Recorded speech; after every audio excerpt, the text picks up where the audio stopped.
नमस्कार, आप तमाम दर्शकों का स्वागत है। एक बार फिर जनहित से जुड़ा मुद्दा लेकर मैं उपस्थित हूं, मनीष कुमार झा। समाज को जागृत करना, समाज को सुदृढ़ करना और समाज को सुसज्जित करना हमारा लक्ष्य रहा है।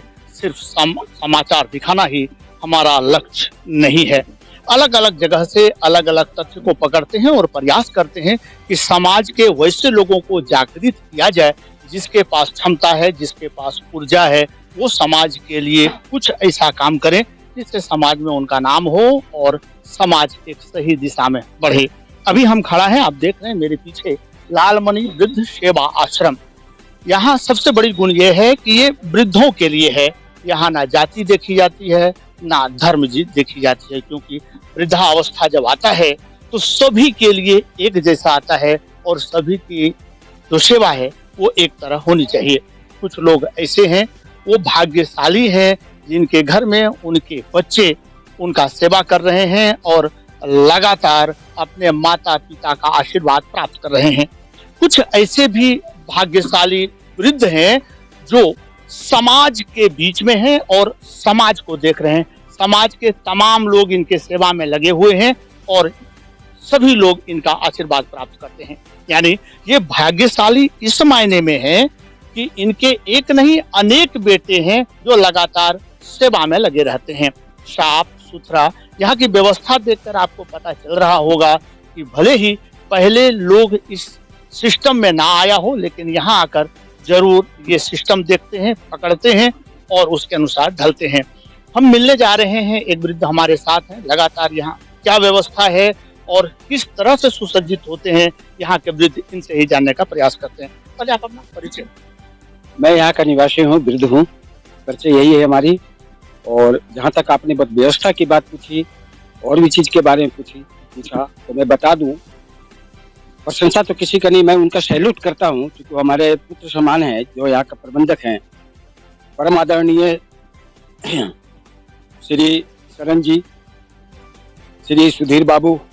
ये सब हमारे एक तरह से हम लोगों को एक तरह से पिता और माता, प्लस हमारी क्या आवश्यकताएं हैं, सदैव इनकी यही सोच रहती है कि हमारे माता पिता जितने यहाँ पर हैं 32-35, उनको किसी तरह का कोई कष्ट ना हो। क्या इनकी रिक्वायरमेंट है, वो कैसे हमको पूरा करना है। जब आते हैं तो इनकी मीठी मुस्कान, व्यवस्था के प्रति क्वेश्चन करना कि हाँ आपको क्या चाहिए। साथ में हमारे यहाँ का हमारे एयर टक्कर मत बोलिए, आज के जमाने का उनको श्रवण कुमार का तुलना दीजिए, जो 24 घंटे हमारी लैट्रिन, हमारे अपाहिज भाई बहनों का साफ सुथराई करना। उनका नाम है सुबल कुमार सिंह। जरा मेरे सामने आइए सुबल जी मेरे सामने आइए।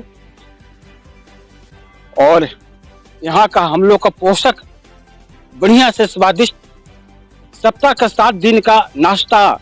ये देखिए हमारे सुबल सिंह जी हैं, इनको सुबल सिंह मत बोलिए, ये हमारे यहाँ का श्रवण कुमार हैं, जो हम वृद्धों को समय पर दवाई देना, समय पर इनकी कपड़े को बदली करना, कभी कभी डांटना भी कि आपने क्यों नहीं कपड़ा बदला, क्या दिक्कत है आपको, आपने दवाई क्यों नहीं खाई। अतः मैं इन्हें श्रवण कुमार बोलता हूँ। मुंह पर तो नहीं बोलनी चाहिए था, लेकिन मजबूरी है कि बोलना पड़ रहा है। तो ये भी बहुत धन्यवाद के पात्र हैं। और कितने दिनों से हैं यहाँ? मैं 2017 से आ रहा हूँ और ये एक स्तंभ है, यहाँ का पिलर है, 2 पिलर है हमारे यहाँ का। एक प्रश्न आपसे लेना चाहेंगे, क्योंकि इतने लोगों को आप हैंडल कर रहे हैं, आते हैं, उनसे आप मिलते हैं और आपकी जो कार्यकुशलता है वो देखकर मैं प्रभावित हूँ। क्या कारण रहा है जो लोग जो सपनों का घर बनाते हैं, अपने बचपन से लेकर जवानी तक अपने घर को बनाते हैं और आज यहाँ आना है। हालांकि ये सौभाग्यशाली है कि इतने श्रवण कुमार आपको मिल गए और इन लोगों को इतने पिता मिल गए। कारण क्या रहता है ऐसे लोगों के लिए एक सबक बने जो अपने माता पिता का सेवा नहीं कर पाते हैं और ये सौभाग्यशाली लोग इतने माता पिता का सेवा करते हैं। ये प्रश्न बहुत सटीक और बहुत महत्वाकांक्षी प्रश्न है आपका। एक श्लोक के द्वारा सुना देता हूँ। माता शत्रु पिता बैरी, जो पुत्र ना पढ़ाए ये न बालो ना पाठिता। अब परिवर्तन हो गया, ना शोभनते से सभा मध्य हंस मध्य बकु। अब परिवर्तन हो गया। परिवर्तन क्या हुआ है मैं बता रहा हूँ। माता शत्रु पिता बैरी एन बालो ना संस्कारिता। हमसे कहीं न कहीं भूल हुई है। मैंने उनको पढ़ाया लिखाया, दर्जे दिए, डिग्रियां दी, कहीं ना कहीं संस्कार में कमी रह गई, जो आज हम जैसे वृद्धाओं को साथ, क्योंकि हमारे सनातन में, हमारी संस्कृति में, हमारे भारतवर्ष में वृद्धाश्रम का कहीं कोई जगह नहीं है। ये तो दुर्भाग्य है, या तो सौभाग्य इसलिए है कि आज यदि ये प्रबंधक महोदय लोग नहीं रहते। यही प्रश्न है कि आप तो सौभाग्यशाली हैं, दुर्भाग्यशाली तो वो पुत्र हुआ जिसे कि पिता का आशीर्वाद नहीं मिला। आप तो सौभाग्यशाली हैं कि एक पुत्र को, दो पुत्र को छोड़कर आए और यहाँ 100 पुत्र आपके साथ हैं। लगातार प्रत्येक दिन हमको लग रहा है जो आज भी ये लोग आए हैं, आपको मानवाधिकार की ओर से, एंटी क्राइम, एंटी करप्शन की ओर से, ये तमाम लोग आपको पितृवत सेवा किए तो इतने पुत्र मिले, तो सौभाग्यशाली आप हैं। पुत्र कैसे नहीं हुआ, इसके बारे में अपना अनुभव थोड़ा सा। मैं एक चीज बता देता हूँ जाजी, कि माता पिता भगवान से भी बड़े होते हैं। कैसे होते हैं तो आप भी जानते हैं, क्योंकि भगवान तो दुख और सुख दोनों ही देते हैं, लेकिन माता पिता अपने संतान को कभी भी दुख देखना नहीं चाहते। वो सदैव चाहते कि हमारे पुत्र सदैव खिलता रहे, हंसता रहे, मुस्कुराता रहे, इन्हें कष्ट ना होवे। तो दुख तो देखिए कहीं ना कहीं कुछ न कुछ होता है, कहीं ना कहीं पीड़ा होती है, और उस पीड़े के लिए मैं अपने संतान को आरोप नहीं लगा सकता। हो सकता है मुझ में ही कुछ न कुछ गलतियां रही हो सकता है हम वो पत्थर नहीं बन पाए जो हमारी भी पूजा होती, उस पत्थर नहीं बन पाए जो हमारी भी पूजा होती, हम भी पूजा घर में रखे रहते, क्योंकि भगवान भी पत्थर के ही होते हैं। तो देखिए जाजी, अपनी अपनी सोच है, कुछ युवाओं की, कुछ हमारी, और हम तो यही आपसे अनुरोध करेंगे आने वाले पीढ़ी को, आने वाले युवाओं को, यदि हमसे गलती हुई हो तो वो अपने तरफ गलती ना करें, वो अपने संतान को कम से कम संस्कार दें, एक ऐसा संस्कार दें, एक ऐसा परिवेश में डालें जो हमारे यहाँ का पूर्वत ऐसी दशा रही कि माता पिता को चरण स्पर्श करना, बुजुर्गों को, वो चीज के लिए मैं आप लोगों से अनुरोध करूंगा कि ये इसकी आवश्यकता ना पड़े। चूंकि बहुत अच्छा दिए, तो आखिरी प्रश्न हम आपसे लेना चाहेंगे। बहुत अच्छा जवाब, और जितना आप हमको लगता है कि शोध करके लिए हैं एक फिलोसफर के तरह, तो इस अवस्था को, क्योंकि दुख में भी मुस्कुराते रहना, और जब आप मुस्कुरा रहे होते तो दुख दूर चला जाता है। तो एनर्जी, जो एनर्जी होता है, अंदर से जो ऊर्जा का प्रवाह होता है, सकारात्मक कैसे कर पा रहे हैं, क्योंकि सबके होठों पर मुस्कुरान है। मैंने कुछ देर पहले भी कहा था, आप लोग को युवा कुछ कहेगा ही, वृद्ध कोई कह नहीं सकता, तो ये करते कैसे, रहस्य क्या है? मैं बता रहा हूँ जी, खुशी का रहस्य मैं बता रहा हूँ। एक तो प्राकृतिक से ये ओत-प्रोत एकदम कहीं पर कुछ नहीं, प्राकृतिक हम लोग को प्रेरणा देती है, प्लस हम लोग यहाँ पर आकर इनकी सेवाओं से, आपकी भावनाओं से, आप लोगों का आना जाना प्लस प्रबंधक का सब कुछ देखने के बाद भूल गए कि हमारा भी कोई अतीत रहा हो। अतएव हम सुबह उठ के नित्य क्रिया करके व्यायाम करना, योगा करना, हंसते रहना, एक दूसरे को शेयर करना, दुख को शेयर करना। यदि हमारी कोई भाई बहन किसी तरह कोई पीड़ादायक, तो हम लोग सब मिलकर उसको मतलब ऐसा भावना से प्रकट करते हैं कि वो भूल जाते हैं अपनी पीड़ा को। इसलिए हम लोग सबको पसंद है। अपना नाम बता दें। मैं यहाँ का वृद्धवासी हूँ, नाम में क्या रखा है। बहुत बहुत धन्यवाद आपका, सही कहा आपने। अब हम यहाँ के जो प्रबंधक हैं, हमारे साथ हैं बंसल जी, सुधीर बंसल जी, उनसे हम जानने का यह प्रयास करेंगे कि इतना अच्छा जो प्रबंध करके रखा है इन सभी लोगों के लिए, इतनी अच्छी जो व्यवस्था है, ये कैसे और कितना एनर्जी इनको महसूस हो रहा है ताकि वो कर पा रहे हैं। सर, यही चीज है, कोटि कोटि धन्यवाद आपको कि आप लगातार इस व्यस्ततम समय में भी इन लोगों के लिए दे रहे हैं। किसी को एक माँ एक पिता भार लगता है पत्नी आ जाने के बाद, साफ तौर पर इसलिए कर रहा हूँ जो देखा जा रहा है प्रैक्टिकल चीज, और आप इतने माँ और पिता का सेवा कर रहे हैं, कैसे ये मैनेज? ये गॉड गिफ्टेड होता है, ये भगवान ने, हम और आप कोई चलाने वाले नहीं है, जो चला रहे हैं वो भगवान ही चला रहे हैं, ऊपर से ही चला रहे हैं, उन्हीं का रिमोट कंट्रोल से ये चल रहा है, और हम आप मार्फत हैं। ये सभी को मिल भी नहीं सकता है और सभी को बांट भी नहीं सकता आदमी, ये ऊपर वाले जो चाहेंगे वही होता है। और हमारे भारत में ये है, ऊपर वाले के ऊपर ही आदमी विश्वास करता है। आज नवरात्र का समय चल रहा है, हम लोग नवरात्र पर एक मूर्ति रख के, एक पत्थर रख के हम लोग पूजा करते हैं। तो ये मतलब ऊपर वाले का गिफ्टेड है जो कर रहा आदमी। संस्कारित होना बच्चे का और शिक्षित होना, दोनों में कितना अंतर मानते हैं? ये आखिर देखिए, संस्कार तो आपको देना पड़ेगा, बचपन से हर एक चीज बच्चे को समझाना पड़ेगा। और आज जो माता पिता को छोड़ के बच्चे जा रहे हैं, वो उसमें माँ बाप का भी गलती है। हम लोग अपने बच्चे को कॉन्वेंट स्कूल में पढ़ाएंगे, कंपटीशन में कॉन्वेंट स्कूल में पढ़ाओ, अमेरिका में ले जाकर पढ़ाओ, यूएसए में पढ़ाओ, तो वो बच्चे का संस्कार क्या मिलेगा? हम लोग तो गलती तो खुद ही कर रहे हैं ना। आज आश्रम खोलने की स्थिति क्यों बन रहा है? यही कारण है ना कि अपना बच्चे को कंपटीशन में अगर अड़ोसी पड़ोसी का देख के हम लोग कॉन्वेंट स्कूल डाल रहे हैं, ये डाल रहे हैं, बाहर पढ़ा रहे हैं, तो बच्चे पर तो असर होगा ही, संस्कार का तो अंतर होगा ही। बहुत बहुत धन्यवाद आपको और अधिक ऊर्जा प्रदान करे। जी सचिव भी हमारे साथ हैं, उनसे भी हम जानने का प्रयास करते हैं कि लगातार ये लोग जो समय यहाँ दे रहे हैं इन वृद्धों के बीच, सर अलग अलग जगह से आ रहे हैं, भौगोलिक स्थिति अलग है, पारिवारिक स्थिति अलग है, जो शारीरिक क्षमता देख रहे हैं, कुछ लोग दिव्यांग हैं, उनको यहाँ रह रहे हैं, आप उनका सेवा कर रहे हैं लगातार। तो ये जो ऊर्जा है सर, क्योंकि कहता है कि energy neither be created not be destroyed, तो ये जो संग्रह कर पा रहे हैं, कैसे कर पा रहे हैं, उन लोगों के लिए एक प्रेरणा होगा आपका जवाब, जो अपने माता पिता का सेवा सही से नहीं कर पा रहे हैं। मैं ये संदेश देना चाह रहा हूँ, यहाँ जो भी बुजुर्ग आते हैं वो कहीं ना कहीं से अपने घर से निराश प्रताड़ित होके आते हैं। जब यहाँ आते हैं हम लोग उसको सहर्ष स्वीकार करते हैं और उसको बताते हैं ये आपका घर है, इसलिए इस जगह का नाम अपना घर रखा गया। यहाँ पर कोई मालिक नहीं है, हम लोग एक कार्यकर्ता है, हम लोग एक माध्यम है और सेवक हैं। हम लोग उनको बोलते हैं आपका घर है, इसको साफ रखना आपका, हम आएंगे हमको आप चाय पिलाइए, मतलब उनको ये फीलिंग देते हैं आपका घर है। प्लस हमारे यहाँ जो सुबोल है, शांति है, ये लोग उनको इस तरह से नर्सिंग करते हैं तो उनको लगता है कि नहीं इससे अच्छा हमारा घर हो ही नहीं सकता है। उनको ना कोई बोला जाता है कोई काम करने के लिए, अगर उनका मन है तो करे, नहीं तो वो शांति से अपना खाना पीना खाए। उनके शौक के अनुसार खाना भी बनता है। अभी हमारे यहाँ एक दिन गुपचुप का स्टॉल लगाया गया सबके लिए कि जिसको जो गुपचुप खाना है वो खाइए। अब पूजा के समय इनका डिमांड है कि हमको पंडाल घूमने जाना है, हम लोग उस दिशा में रहते हैं। कल डॉक्टर के यहाँ जाना है, तो हर चीज में हम लोग इन लोग को सहयोग करते हैं। उनका आंख में दर्द है, पेट में दर्द है, डॉक्टर है। यहाँ हमारे यहाँ ऐसे ही बुजुर्ग आई हुई हैं जिनके बच्चे IITians भी हैं, ऐसे भी बुजुर्ग लोग हैं जिनके यहाँ बहुत बड़ा बिजनेस हाउस है। उनका मैं नाम नहीं बताना चाहूंगा क्योंकि वो उनकी भी कुछ परिस्थितियां होंगी। तो हम लोग किसी को दोष नहीं दे रहे, हमारे पास जो आते हैं सहर्ष स्वीकार करते हैं।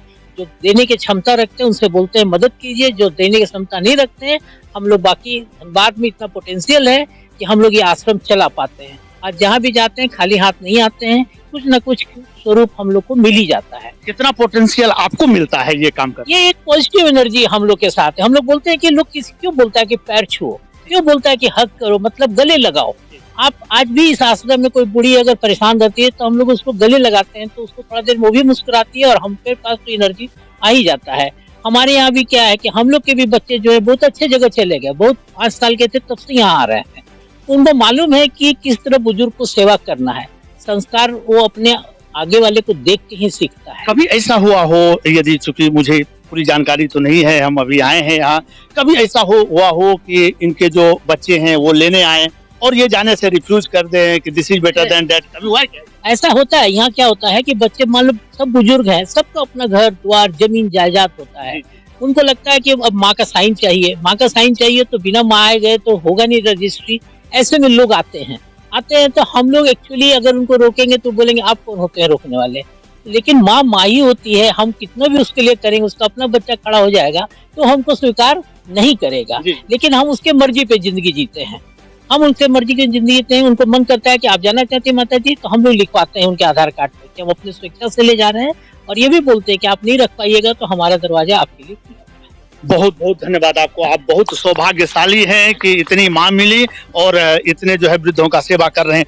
ये है स्थिति जो मैं दिखाना चाहता हूँ। दिखाने का उद्देश्य जो इन्होंने भी कहा कि किसी का नाम लेना या किसी को हमें नीचा दिखाना उद्देश्य नहीं है। उद्देश्य यह है कि आप अपने घर में वृद्धों का सेवा करें। कुछ ऐसे लोग होते हैं जिनके माता पिता बचपन में गुजर जाते हैं, उनकी इच्छा होती है, उनकी लालसा होती है कि वो भी अपने माता पिता का सेवा करें। वैसे अनाथ बच्चे जो बढ़कर आज किसी पोजीशन पर हैं, उनके लिए अनेक माता पिता यहाँ हैं। आए आप लालमणि वृद्धा सेवा आश्रम, यहाँ आके आपको वही अनुभव होगा जो शायद आपके माता पिता के सेवा करने के बाद मिलता। तो सहयोग इनका भी करें क्योंकि बहुत बड़ा काम है ये।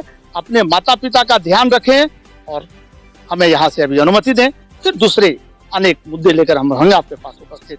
अभी के लिए नमस्कार। क्या था आज का कार्यक्रम?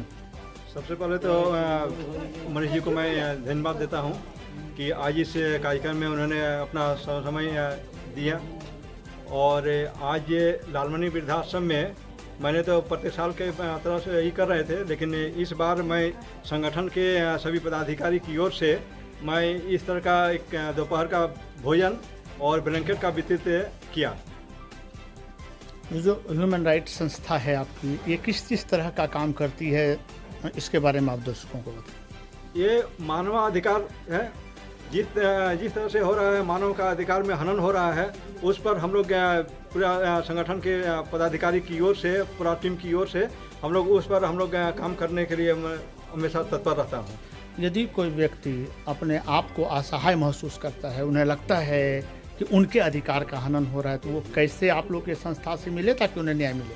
तो सबसे पहले इसमें तो मैं अपना पूरा टीम को सूचित किया जाता है और उसके बाद उस समस्या को मैं अवगत करता हूँ कि किस तरह की समस्या से ये है, और समस्या को मैं पूरा छानबीन के तरह से करने के बाद मैं उस पर कार्रवाई करता हूँ और उस पर मैं अपना काम करता हूँ। अभी आप यहाँ आकर क्या पाए?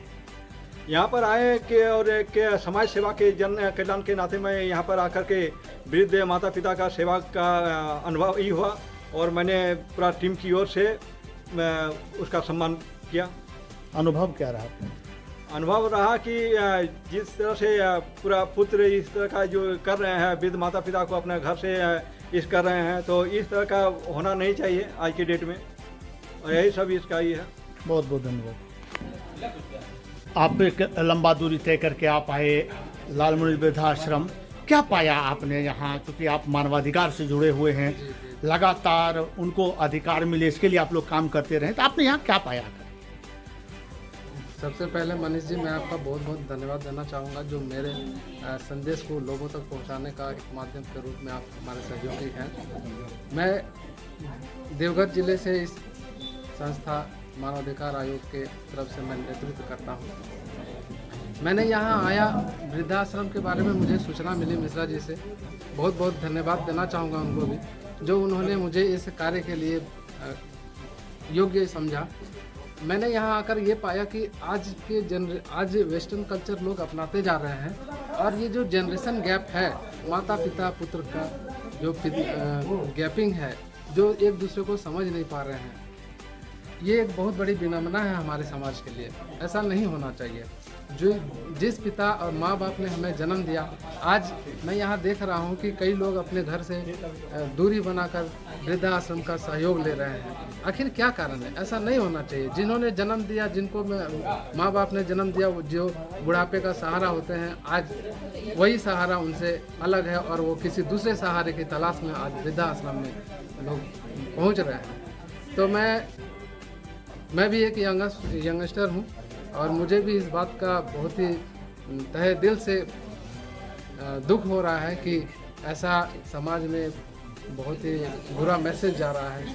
आप वैसे लोगों के लिए क्या कहेंगे जो कि इस तरह का कार्यक्रम चला रहे हैं, वृद्धाश्रम खोले हैं, सेवा कर रहे हैं, उनके लिए क्या अनुभव क्या आपने? बहुत बहुत बहुत ये तहे दिल से धन्यवाद देना चाहूँगा। ऐसे नवयुवक लोग और ऐसे लोग एकत्रित अभी भी समाज में हैं, जो अपने माँ बाप का सेवा करते ही हैं, साथ ही उन वृद्धा लोग जो असहाय हैं, जिनसे उनका पुत्र बिछड़ गए हैं, उन सबों को भी अपने माँ बाप की तरह सेवा दे रहे हैं और उन्हें अपने पुत्रों का जो अलग है उनसे, इस दुख को वो भूल जाएं। ये बहुत अच्छी मैसेज है।